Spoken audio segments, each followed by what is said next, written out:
Hey guys, അപ്പോൾ എല്ലാവർക്കും part 2 വീഡിയോയിലേക്ക് സ്വാഗതം. അപ്പോൾ നിങ്ങൾക്കൊരു ട്വിസ്റ്റ് ഉണ്ടായിട്ട് ഗൈസ്, ഞാൻ സർപ്രൈസ് എന്ന് പറഞ്ഞിട്ടുണ്ടായിട്ട് പാർട്ട് 1 വീഡിയോയിൽ അത് കാണാത്തവരുണ്ടെങ്കിൽ കാണുക. ഞാൻ ഡിസ്ക്രിപ്ഷനിൽ ലിങ്ക് കൊടുക്കുന്നുണ്ട് ഗൈസ്. അപ്പോൾ എന്ത് സർപ്രൈസ് എന്ന് വെച്ചാൽ ഞാനും ഉമ്മാവും മാബിലും കൂടി നമ്മൾ ദുബായിലേക്ക് പോവാണ് ഗൈസ്. എന്തിനെന്ന് വെച്ചാൽ നമുക്ക് തെക്കിൽ പ്രവാസി കൂട്ടായ്മ അതിൻ്റെയും ഞാൻ വീഡിയോ ഇട്ടിട്ടുണ്ടായിന്. അപ്പോൾ അതും കാണാൻ പോയിട്ട് ആ പരിപാടിക്കാണ് ഗൈസ് നമ്മൾ പോകുന്നത്. അങ്ങനെ നമ്മൾ കോഴിക്കോട് എയർപോർട്ടിലെത്തി. ഈ വീഡിയോയിൽ എയർപോർട്ടിലത്തെ വീഡിയോ ആണ് ഗൈസ്. അടുത്ത ലാൻഡ് ആവുമ്പോഴുണ്ടാവും. അതിന് ശേഷം പാർട്ട് 3 വീഡിയോ ആയിട്ട് ഞാൻ വീണ്ടും വരും. അപ്പോൾ ഞാൻ ഫസ്റ്റ് ടൈമാണ് ദുബായിലേക്ക് പോകുന്നത്. അപ്പോൾ അതിൻ്റെ ഒരു എക്സൈറ്റ്മെൻ്റ് എല്ലാം ഉണ്ടാക്കും മാബിലിക്കല്ലോ. എൻ്റെ വീഡിയോ നോക്കുന്നതിൽ ദുബായിൽ പോയവരുണ്ടെങ്കിൽ കമൻറ്റ് ചെയ്യുക.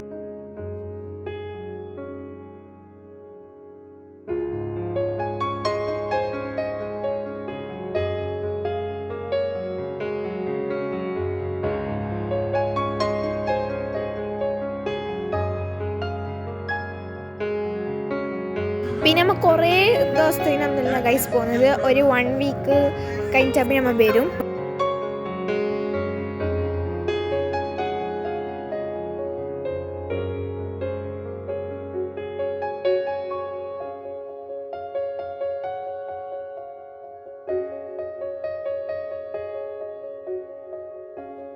എനിക്കും മാബിലേക്ക് ഫ്ലൈറ്റ് കാണുമ്പോൾ ഒരു വേറെ തന്നെ എക്സൈറ്റ്മെൻറ്റ്. ഫസ്റ്റ് ടൈമാണ് അത്ര അടുത്തുനിന്ന് കാണുന്നത്. പിന്നെ അതിൻ്റെ ഉള്ളിൽ കയറാൻ പോകുന്നതെല്ലാം പറയുമ്പോൾ ഒരു വേറെ തന്നെ ഒരു എക്സൈറ്റ്മെൻ്റ് ആണ് ഗൈസ്. മാബിൽ കണ്ട വിൻഡോ സീറ്റിൽ ഇരുന്നിട്ടുണ്ട്.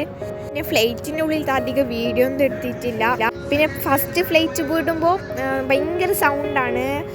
ഫസ്റ്റ് തലവുമ്പോഴെല്ലാം എടുത്തിന്. പിന്നെ നല്ല പാങ്ങുണ്ടായിരുന്നു. ഫസ്റ്റ് ലാൻഡ് ആകുമ്പോൾ അതിനാട്ടി പാങ്ങുണ്ടായിരുന്നു ഗൈസ്. നമ്മളെ രാത്രി 10:30 ഫ്ലൈറ്റ് ആയിരുന്നു. അത് 1:30 ഗൈസ് ലാൻഡ് ആയത്. നമ്മളെ എയർ ഇന്ത്യൻ എക്സ്പ്രസ് ആയിരുന്നു ഫ്ലൈറ്റ്.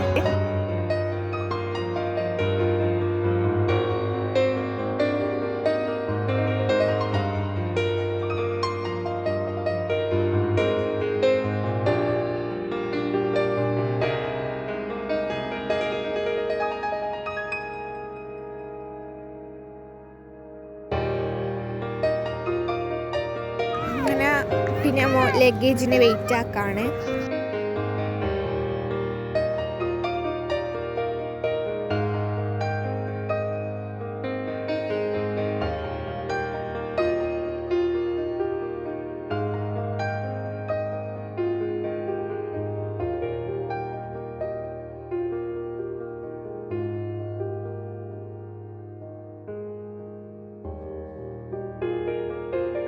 ലഗേജെല്ലാം കിട്ടിയ ശേഷം ഞങ്ങൾ ഉപ്പാടെ വെയിറ്റ് ആക്കുന്നുണ്ടായിരുന്നു ഗൈസ്.